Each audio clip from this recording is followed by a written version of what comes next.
ભગવાન શ્રી કૃષ્ણની લીલા અપરંપાર છે। ગોકુળમાં વાંસળી વગાડતા કાનાની તસવીરો તો તમે ખૂબ જોઈ હશે। જો કે કચ્છમાં ઢોલ વગાડતી ગાથા ક્યારે સાંભળી છે ખરા? જો ના તો જાણવા માટે જુઓ ઢોલ રૂપે કાનો, ગોપી રૂપે આર્યાણી વિશે।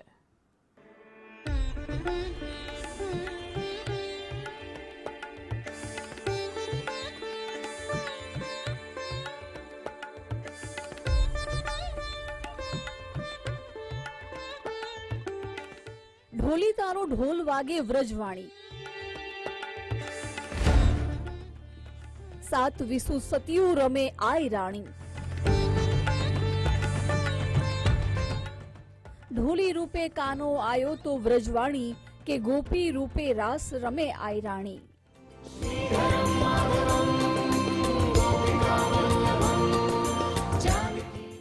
આ લોકગીતના ઉદ્ભવની કહાની કદાચ બધાને ખબર ન હોય, પરંતુ કચ્છના રાપરમાં રહેતા સ્થાનિકોની માન્યતા છે કે ખુદ કૃષ્ણ ઢોલી રૂપે અહીં આવ્યા હતા અને એક ઘટનાને કારણે 140 આયરાણીઓએ અહીં દેહનો ત્યાગ કર્યો હતો। વ્રજવાણી ઇતિહાસ 570-72 વર્ષ પહેલાની વાત છે। ત્યારે આહિર સમાજમાં ખાતરીના દિવસે ભવ્ય તહેવાર ઉત્સવને માની અને આયરાણીઓ રાસે જ્યારે ઢોલી સાથે રાસ રમે છે અને ત્યારે એ ઢોલી એવો બધો ઢોલ વગાડે છે કે 2-3 દિવસ માટે આહિર બહેનો રાત અને દિવસ ઢોલી સાથે એકદમ અને સંગીત અને સુર સાથે તલ્લીન થઈ અને ઢોલીમય રાસમય જ્યારે એ બહેનો બની ગઈ અને ત્યારે આહિર સમાજમાં એક એવી વાત થઈ કે ભાઈ ઢોલી કોઈ કામણગારો લાગે છે અને ઢોલીને ઢોલ બંધ કરાવો, નહીંતર આયરાણીઓ કાંઈક આમાં કોઈક આમાં એકનો બીજો થશે ક્યાંક, એના આને ચક્રાવે ગઈ છે બધી બહેનો। એટલે આપણે એને ઢોલીને રોકો, પણ ઢોલી ઢોલ બંધ નથી કરતો। એટલે અમુક સમાજના આયરના લોકોએ જુવાનોએ એને ડાંગ અને લાકડીને પ્રહાર કરી અને ઢોલીને ત્યાંથી પાડી દેવામાં આવે છે। અને જેવો સાહેબ ઢોલ બંધ થાય છે અને જેવો સુર અને સોર બંધ થયો એટલે આયર માતાજીઓ જે બહેનો હતી એકદમ કૃષ્ણના તાલમાં, કૃષ્ણના રાસમાં એટલી બધી મગ્ન હતી કે એને એમ થયું અરે રાસ શું થયો, અમારા કનૈયાની આ રીતે હાલત થઈ, અરે એમ કહેતા એનો શ્વાસના પ્રાણ ત્યાં પથ્થરો મૂકી દે છે।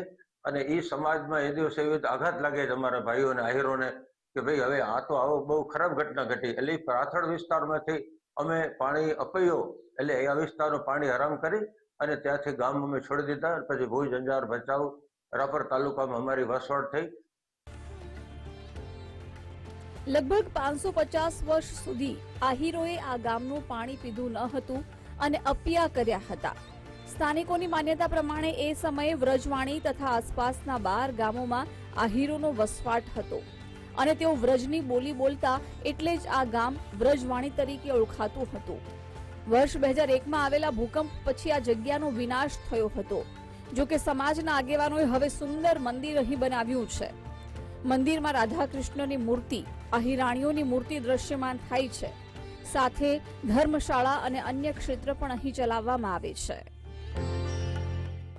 570-72 વર્ષ પછી ભાઈશ્રી અને મોરારી બાપુને સંતોના બધા પાસેથી આનું નિવારણ લઈ આનો રસ્તો કર્યો કે ભાઈ 120 વર્ષે આપણો શ્રાપની મર્યાદા પૂરી થાય છે તો દેવી ભાગવત પૂજ્ય બાપુ કથા પણ કરી અને સમાજના ફક્ત સમાજ પાસે ફાળો લેવામાં આવ્યો અને કોઈ પાસે રૂપિયો પણ લીધો નથી। ઘણા લોકો આપતા હતા, હેલ્પ કરતા હતા, અમે ના પાડી, સમાજની જરૂર ખ્યાલ કર્યો। આજે ભવ્ય મંદિર થયો છે, સમાજે ખૂબ મહેનત કરી છે અને અપિયાનો અમે ખરા અમારા ઉપર જે એક દોષ હતો એ દોષ ઉતારવા માટે સારું કાર્ય થાય એના માટે સમાજના યુવાનોએ, વડીલોએ, સર્વ આગેવાનો, રાજકીય ક્ષેત્રના વડીલોએ, એમાં જે તે સમયે વાસણભાઈ છે, અત્યારે અમારા ત્રિકમભાઈ સાહેબ છે, એને અને જીવા શેઠે પણ આમાં ખૂબ પરોક્ષ ભાગ ભજવ્યો અને ઘણા લોકો અમને પરોક્ષ રીતે મદદ કરી।